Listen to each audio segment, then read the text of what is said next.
iniciando mais um programa Presença e Harmonia, com apoio cultural da antiga e mística Ordem Rosa Cruz Amorque, grande loja da jurisdição de língua portuguesa. Na busca pelo nosso autoconhecimento e pelo desenvolvimento de todas as partes do nosso ser, precisamos estar saudáveis. Por isso, hoje vamos conversar sobre a terapêutica Rosa Cruz. E quem está conosco é Frater Mário Sérgio Salles, que é de Suzano e desde 2009 realiza cursos sobre este tema para estudantes Rosa Cruzes na Morada do Silêncio. Frater Mário, obrigada por atender o nosso convite e bem-vindo ao Presença e Harmonia. Obrigado. Frater, então, para começarmos a conversar sobre o tema, até porque também é para estudantes Rosa Cruzes e para aqueles que não conhecem sobre a ordem, pode nos explicar um pouco o que é a terapêutica Rosa Cruz? A terapêutica Rosa Cruz é uma sequência de técnicas que são ensinadas no 6º grau de templo da ordem, basicamente técnicas de contato, não é? Eu tenho uma razão para fazer essa ressalva, e que buscam manter a harmonia do indivíduo diante das vicissitudes da vida. Quer dizer, dar-lhe disposição, coibir certos sintomas desagradáveis, passageiros, leves, tratar certos estados de fadiga, não é? Essas coisas, diminuir a ansiedade. A terapêutica tem um papel, essa terapêutica Rosa Cruz, um papel de atenuadora das dificuldades que são inerentes à vida física. Não é? Não tem uma finalidade curativa ou mais ampla, embora se você a praticar de maneira regular, junto com outros tipos de práticas Rosa Cruz, você garante uma qualidade de vida melhor. Certo. E como médico, né? Como que o Frater avalia esses conhecimentos da terapêutica? Primeiro que eu tenho essa visão dos dois lados da coisa, né? E como outras atividades físicas, sociais, que são úteis para garantir saúde, porque na verdade a medicina não cuida da saúde, cuida da doença, cuida de tratar os problemas já instalados, a medicina Rosa Cruz, a terapêutica Rosa Cruz, se insere no grupo das práticas preventivas de problemas de saúde. A atividade física, alimentação adequada, respiração adequada, hidratação adequada, o contato com a luz solar adequado, na época adequada, são práticas que só beneficiam a saúde da pessoa. A terapêutica Rosa Cruz é semelhante, porque junto com as técnicas propriamente ditas terapêuticas, ela também faz uma série de recomendações dietéticas e de práticas diárias que podem beneficiar a saúde da pessoa. Então, ela, como coadjuvante da saúde, é extremamente interessante. Certo. Bom, esse conhecimento, como até o mesmo Frater já comentou, ele é parte do 6º grau. Na verdade, o 6º grau é dedicado a isso. Ao tema da terapêutica Rosa Cruz. Há uma origem para esse conhecimento, qual a ordem traz? Então, tradicionalmente, é o que nós herdamos dos essênios, né? Porque a ordem é como uma entidade que serpenteia pela história da humanidade. Ela vai passando, aos poucos, desde a época das pirâmides, por todas as grandes comunidades e centros de cultura que o mundo já teve, né? Quer dizer, do Egito houve um deslocamento, ou na época havia uma contemporaneidade com a Grécia, que era um grande centro de cultura, depois Roma, depois o deslocamento para a Europa. Então, em cada uma dessas regiões, houve tradições que interessaram a ordem recolher e transformar em parte do nosso acervo. Assim aconteceu com os essênios. Os essênios eram uma ordem conhecida na tradição esotérica, que tinha um domínio significativo sobre a arte da terapêutica e da cura. E eles tinham essas técnicas há muito tempo e provavelmente grande parte da terapêutica Rosa Cruz tem o toque dos essênios. É claro que os egípcios já tinham passado alguma coisa dentro do espírito terapêutico, mas a noção que marca a terapêutica Rosa Cruz é de que você tem um conjunto energético que não pode se desarmonizar, o que implica em surgimento de doença. E que você mantendo o equilíbrio desse conjunto energético, você mantém o estado de saúde, independente das coisas que você passe na existência. Isso é mais essênico do que egípcio. Essa noção de que nós somos mais do que o visível. Certo. Não é? Os egípcios tinham essa noção do invisível, mas os essênios brincavam com isso, vamos dizer assim, no dia a dia da terapêutica deles. Eles conheciam bem esse aspecto. Então, nós temos essa dívida com a cultura essênia para esse tratamento. O método foi enriquecido ao longo do tempo com as noções de anatomia. Alguns dos pesquisadores que fizeram grandes contribuições à ciência eram Rosacruzes. Alguns filósofos fizeram algum tipo de contribuição ao pensamento médico, no caso Descartes, com seu fascínio pela glândula pineal, ele tem tratado sobre isso. O médico que descobriu o fenômeno circulatório do sangue, William Harvey, era Rosacruz, um médico inglês, e assim por diante. Quer dizer, na verdade, como eu disse antes, é um conhecimento cumulativo, que vem se enriquecendo e ainda pode ser enriquecido por mais pesquisas, depende do investimento nosso, né? Sim. Rosacruzes, eu digo, nesse conhecimento. Certo. Uma coisa que eu sempre notei é que o Frater, quando inicia o curso, tem sempre uma preocupação de falar que não é um curso para formar terapeutas. Né? Então, eu percebi esse seu cuidado. Qual que é o objetivo, então, né, dessa terapêutica? Então, a terapêutica é uma dádiva, entre as muitas dádivas que a Ordem dá aos seus membros, que visa manter a qualidade de vida desse membro, de seus familiares, dentro de padrões aceitáveis ou os mais altos possíveis, sem ter que recorrer a medicamentos, sem ter que recorrer a outros recursos, garantindo que a sua vida seja produtiva, que seja uma vida lucrativa e que ele possa investir o seu tempo não em cuidar de deficiências físicas e de natureza mental, mas sim na consecução do objetivo maior da existência, que é melhorar como ser humano. Então ele não vai ficar distraído por questões menores, entre aspas, porque essa é a visão Rosacruz, quer dizer, a vida é plenitude, todo mundo foi feito para brilhar, todos nós devemos progredir, e o progresso, no sentido místico, é melhorar como ser humano.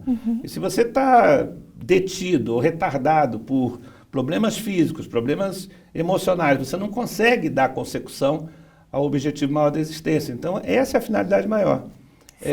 Não fazer de cada um terapeuta, não isso. Mas ensinar eles como não precisar de terapeutas. Certo. Isso sim. E quais são os principais inimigos da nossa saúde? Os principais inimigos? Bom, a falta de atividade física regular. Eu sou uma pessoa obesa, é triste falar isso, mas a verdade médica é essa. A atividade física regular é talvez o maior remédio que existe sobre a Terra. A inércia física, ela tem uma série de prejuízos, né? Do ponto de vista articular, do ponto de vista cardiovascular, etc. Hoje nós reputamos que o exercício físico combate, inclusive, algumas doenças leves psiquiátricas, quer dizer, melhora o desenvolvimento da depressão, diminui a ansiedade naqueles que sofrem do problema e até melhora a resposta, é claro que não é só isso, das pessoas que têm psicoses, esquizofrenias, quadros bipolares, etc. Então, a atividade física é a primeira coisa. A segunda é a hidratação. A água é super importante para a saúde. Aliás, é a causa do maior problema em idosos, que é a minha área de concentração. A falta de água prejudica os rins, prejudica a respiração, prejudica a digestão, prejudica o sangue. Então, a água em quantidade suficiente, ingerida diariamente, é uma segurança para a qualidade de vida e da saúde. E a respiração, não é? Quer dizer, uma respiração profunda, regular, isenta de gases, quer dizer, claro que aí eu estou colocando a pessoa abster-se de fumo, abster-se de ficar em lugares com o ar viciado, quer dizer, ter o hábito de frequentar espaços públicos amplos, arejados, etc., etc., só vai trazer benefícios à pessoa. Sim. Ar, água e atividade física. Né? Eu nem vou falar do sol, se eu ficar nesses três já seria o suficiente. Certo. Bom, o senhor falou agora da água e nós, Rosacruzes, né, como está nas nossas monografias, temos da importância de tomar um copo d'água em jejum. Qual que é a importância disso? Nós acreditamos que essa água em jejum ela tem um papel desintoxicador no início do dia para aquele que vai começar suas lidas diárias. Ela, além de hidratar, ela traz com ela, isso aí já é uma crença Rosacruz, uma nova quantidade de energia para o dia que se inicia. A água, vista do ponto de vista esotérico, não é simplesmente um líquido, não é simplesmente o maior solvente universal.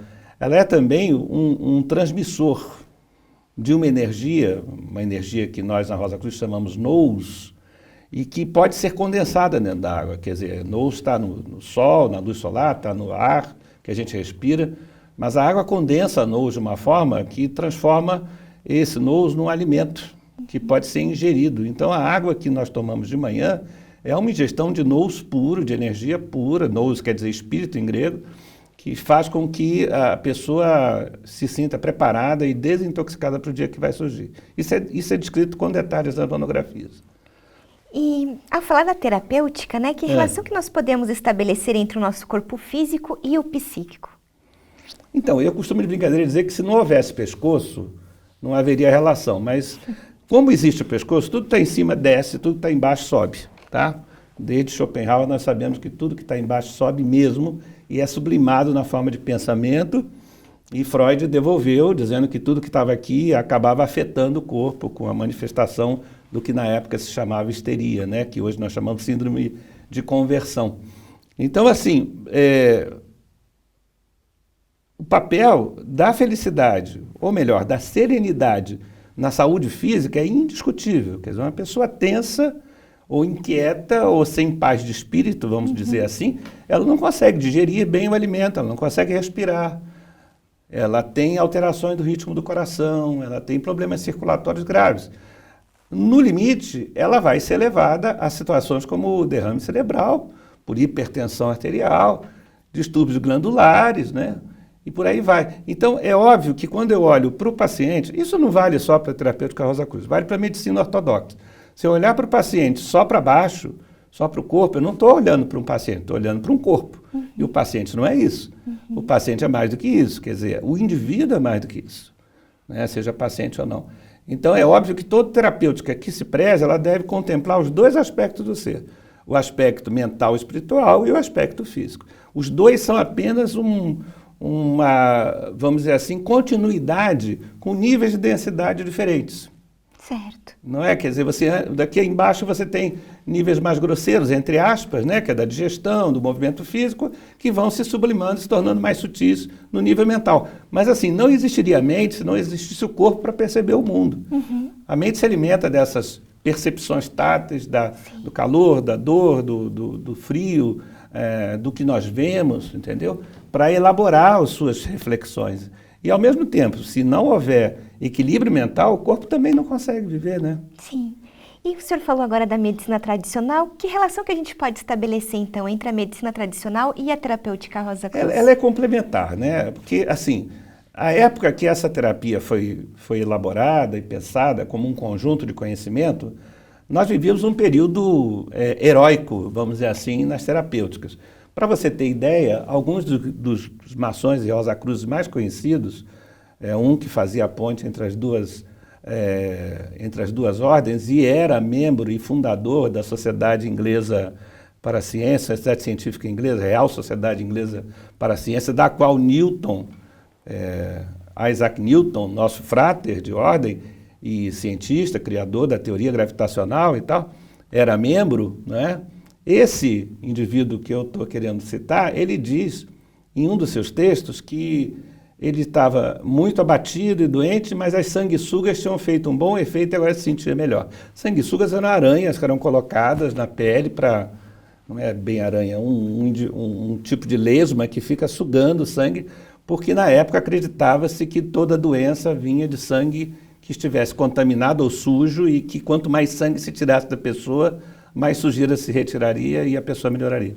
Então, assim, essa época horrorosa, né, que hoje nós olhamos com horror e tal, talvez no futuro olhem para nós do mesmo jeito em relação à medicina ortodoxa, né, de hoje, era uma época terrível e qualquer tipo de alternativa terapêutica a esse tipo de abordagem, de sangrias e outras terapêuticas inúteis que só matavam as pessoas, era bem-vinda. Foi nesse tipo de contexto que surgiram as alternativas dessas terapias. Havia uma comunidade Rosa Cruz na Pensilvânia, no século XVII, e que era conhecido por manter padrões de saúde muito bons. Mas veja, por quê? Eles tinham o hábito de esfregar as mãos com uma substância estranha que vinha da China, chamada sabão, antes de comer. eles costumavam deixar a água ferver no fogo antes de consumi-la. Eram coisas consideradas na época mágicas, mas que estavam totalmente de acordo com o que se sabe hoje. Quer dizer, eles estavam apenas prevenindo-se contra o que era dito na época e contado nas monografias das cruzes, seres invisíveis que viviam no espaço que podiam causar doenças. Hoje nós sabemos que seres são esses, mas na época era magia isso. Então o pessoal tinha um conhecimento que era avançadíssimo na época, embora fosse descrito de forma aparentemente romântica. Então você vê, qualquer coisa avançada desse gênero, naquela época, tinha a primazia sobre a terapêutica ortodoxa, que na época era terrível. Isso mudou, quer dizer, de lá para cá, Pasteur, né, o trabalho de Harvey mesmo com a circulação, os avanços na cardiologia, na terapêutica das doenças psiquiátricas, com os antidepressivos, os antipsicóticos, os remédios antiarríticos. Quer dizer, hoje nós não temos mais aquela situação de guerra que era no passado. Então, assim, não que terapêuticas como a Rosa Cruz, como a da Rosa Cruz, tenham perdido importância. Apenas ela agora ocupa um papel complementar àquelas terapias que hoje existem. E acho que todo conhecimento médico, ele deve ser assim, cumulativo. Eu acho que essa coisa de falar em terapias alternativas, isso é bobagem. Eu acho que existem bons terapeutas, entre aspas, alternativos, esse termo não se usa mais, inclusive, bons homeopatas, bons acupunturistas, podem fazer muito pela saúde das pessoas. Existem boas pessoas especializadas em chá. A terapia dos chás é conhecidíssima na acupuntura. Existe toda uma tradição na China de fazer chás terapêuticos. Isso é pesquisado pela medicina ortodoxa. Nós temos pesquisadores como Elisaldo Carlini, que já foi presidente da Anvisa, foi o primeiro presidente da Anvisa. Elisaldo é um pesquisador conhecido, é um médico da Universidade Federal do Rio de Janeiro, que pesquisou, por exemplo, o papel do chá de espinheira santa para gastrite, que é extremamente eficaz. Então, assim, todo conhecimento que melhora a qualidade de vida é importante, deve ser usado, sem preconceito. Sim. Né? Como todo conhecimento que faz mal, mesmo que seja ortodoxo, deve ser abandonado. Não é? Quer dizer, o uso inadequado de medicações, eu tenho muito pudor de falar essas coisas, porque existe uma tendência as pessoas a terem mais medo do remédio do que da doença. E eu não entendo isso até hoje como médico, né? A pessoa tem um terror, esse remédio vai fazer mal. A doença, ela não tem medo. É gozado isso. Mas minha senhora, é um remédio para pressão, a senhora pode ter um derrame. Não, mas eu senti isso, senti aquilo. Quando a doença hipertensiva, a doença da pressão alta, é uma doença silenciosa. Então, assim, doenças silenciosas não são melhores por causa disso. Sim. São piores. Então, você tratar-se é bom. Não deve ter medo daquilo que vai te melhorar e receio daquilo que deve ter receio daquilo que vai te fazer mal. Sim. É essa a ideia sobre a importância de você lançar mão de todas as terapias, a Rosa Cruz, a terapia acupuntúrica, a terapia da homeopatia, etc., etc., etc., juntas pelo bem do paciente. Bom, falamos também da respiração, né? Então, qual que é a importância, né, de sabermos que a gente não sabe respirar direito? Então, de saber respirar corretamente para a manutenção da saúde. Então, por que você coloca para dentro do processo respiratório? Basicamente, oxigênio e uma mistura de nitrogênio. Quer dizer, você está alimentando o corpo com um elemento que te mantém viva, que me mantém vivo. Quer dizer, é um elemento invisível que preenche essa sala, mas que se desaparecesse dessa sala, nós cairíamos mortos. Nós dependemos dele para a existência.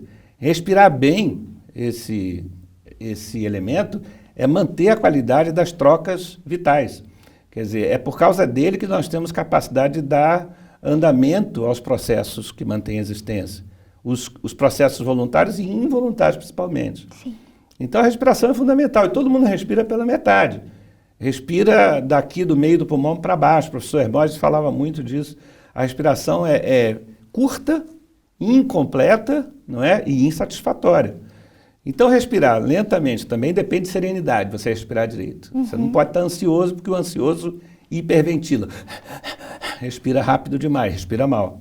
Você tem que respirar bem, e para isso você tem que estar sereno, para respirar profundamente, com calma, e de maneira igual àquela que você se alimenta. Você tem que respirar como se estivesse comendo ar. Colocar conscientemente o ar para dentro. As pessoas não fazem isso. Elas não têm mais a serenidade para isso. Por isso que eu costumo dizer que saúde não é buscar a felicidade, é buscar a serenidade. Felicidade é difícil, a vida é complicada, tem muitos problemas. A gente oscila de uma época boa para uma época não tão boa. Agora, a serenidade é possível em todas as estações. Você pode ser sereno diante de alegrias excessivas e de tristezas excessivas. E isso mantém o teu equilíbrio, a tua economia equilibrada. Isso é fundamental. A respiração adequada depende dessa serenidade. E sob o olhar da terapêutica, o que causa as doenças? Desequilíbrio. A palavra equilíbrio para nós em terapêutica causa cruz é muito importante.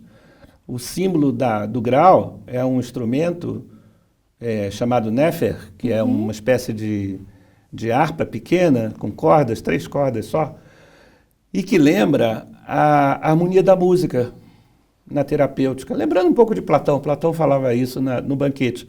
A música, no banquete da República, a música como terapêutica, né? A música como uma forma de acalmar os estados alterados da mente, do corpo, né? A ansiedade. Então, assim, o que a música tem que chama tanto nossa atenção? A harmonia. O som musical é um som harmônico. Existem sons não harmônicos que não são musicais, são ruídos. Mas quando você dá harmonia ao som, ela se transforma em música. E a música harmônica é algo que faz um bem muito grande ao corpo e ao espírito, né? Então, a medida, vamos dizer assim, exata do que se faz na terapêutica Rosa Cruz na busca pela saúde é restaurar o equilíbrio perdido por uma vida inadequada, práticas inadequadas, crenças inadequadas. E trazer a pessoa de volta a esse estado dinâmico, não estático, de equilíbrio das coisas dentro dela. Todos nós temos em potencial a capacidade de nos melhorarmos como pessoa, tanto do ponto de vista espiritual como do ponto de vista físico. Mas é preciso, primeiro, saber disso, saber como recorrer a essa fonte de sabedoria e deixar que isso brote. Sim. Então, a serenidade tira, primeiramente, as obstruções à percepção desse poder. Entendeu? E aí ele brota espontaneamente. Certo. Bom, e como, né, sob esse olhar, ainda falando da terapêutica, como que o processo de cura pode acontecer? A palavra cura é uma palavra um pouquinho delicada, porque ela fala em cessação da doença, né? Cura quer dizer cessação da doença. E muitas vezes nós não conseguimos cessação da doença nem na medicina ortodoxa. O que a gente faz é restaurar o equilíbrio, de novo. Mas esse equilíbrio não implica que a doença foi extinta. Quer dizer, a doença tem até um papel na dinâmica do ser. Ela não é uma coisa do mal só. A doença é a consequência, vamos dizer assim, de um alarme que toca dentro do corpo e avisa, olha, o caminho não é para aqui, você tem que mudar de direção, você está indo para o caminho errado. Então ela é útil nesse sentido, ela nos avisa que nós estamos indo na direção errada. Então curar, no sentido médico, hoje em dia a gente só cura, no sentido médico ortodoxo, as infecções respiratórias e de outras partes do corpo. Os processos infecciosos são curáveis, com tratamentos de tempo contado, 7, 10 dias, né? Tomando-se uma droga que depois é interrompida e o processo de cura permanece. No resto, a gente trata. E principalmente na terapia Rosa Cruz é a mesma coisa, quer dizer, você faz com que a pessoa entre num estado de equilíbrio onde ela nem vai ficar tão desequilibrada que vai ficar doente e nem vai ficar tão equilibrada que vai se iluminar e sair do corpo. Ela vai continuar no corpo, na Terra, vivendo e participando do mundo. Mas oscilando, né? Quanto menos ela oscilar, melhor, mas oscilará. Então, na verdade, o que se quer é restaurar o equilíbrio dinâmico, não a cura. Né? Porque essa doença que está instalada é um desequilíbrio. E restaurar o equilíbrio traz à pessoa qualidade de vida. Se trouxer cura, no sentido assim, daquela afecção desaparecer, uma doença reumática, como já aconteceu uma experiência em uma dos corpos afiliados, nós fizemos na ordem, com documentação laboratorial e tal, beleza. Mas não é a nossa primeira intenção, nem a nossa primeira ambição, falando realisticamente. O que a gente quer é restaurar o equilíbrio. E através dos conhecimentos Rosa Cruzes, podemos então, como o Frater estava falando, né, vitalizar o nosso corpo? Você vitaliza o corpo. Quer dizer, a ordem ensina os seus membros a usar a luz solar como alimento, como Gurdjieff dizia, né, que se alimentava conscientemente do sol. A ordem ensina como se alimentar da água, quer dizer, usar a água mais do que como um hidratante, uma maneira, um veículo de nous, de energia para nós. A ordem ensina como se beneficiar de ambientes, quer dizer, de procurar ambientes que sejam vitalizadores, ambientes onde o ar é agradável, mas também as condições emocionais são agradáveis. Quer dizer, o contato com os amigos, a sociabilização. Eu vejo com preocupação quando o esoterista é isolado, é um cara meio soturno, porque ele é esoterista, ele é um místico. Isso não é uma coisa legal, isso é um mau sinal. Eu acho que o bom esoterista deve ser um cara social, que participa da vida social, que estabelece vínculos. Isso é que enriquece o ser humano. Certo. Né? E o senhor já fez vários cursos conosco, um deles a visualização criativa. Foi. A gente consegue relacionar a terapêutica Rosa Cruz e a visualização? Ah, com certeza. Se você está bem de mente e de corpo, você visualiza com mais clareza, com mais nitidez. E aí eu estou usando o termo no sentido visual mesmo, a imagem fica mais colorida e a maneira como você segura a imagem na mente é muito melhor. Porque a pessoa enfraquecida e sem convicção, ela não consegue nem encontrar as chaves do carro, né? Mas a pessoa que tem convicção, que está serena, ela consegue visualizar transatlânticos com tranquilidade, sem receio, sem dúvida. E é interessante, a determinação de alguém tem a ver com a sua saúde mental. Não é? Se a pessoa é determinada, ela é obstinada na busca dos seus objetivos, porque é uma pessoa saudável. Não é? A pessoa não muito saudável, ela desiste no meio, ela não tem aquele ânimo de procurar, ânimo quer dizer alma, né? Vem de alma, ela não tem espírito para procurar aquilo que ela precisa, buscar as coisas que ela precisa, e vida é isso, busca e consecução de objetivos, todo o tempo. Né? Nós nos definimos como Rosa Cruzes, como buscadores, não é isso? Isso então, mesmo. E para isso você precisa de energia. Energia, saúde, equilíbrio mental, etc. Prater, foi excelente. Muito obrigada. Eu que agradeço. Por participar conosco. Aproveito para lembrar do nosso e-mail presençaharmonia@morte.org.br. Aguardamos as suas críticas e sugestões e que você participe conosco no nosso próximo encontro. Paz profunda. Espiritualidade, humanismo e ecologia. Uma abordagem transdisciplinar. De 16 a 18 de setembro, no auditório Spencer Lewis, no Bosque Rosa Cruz, Curitiba, Paraná. Inscrições pelo site congresso.ursi.org.br.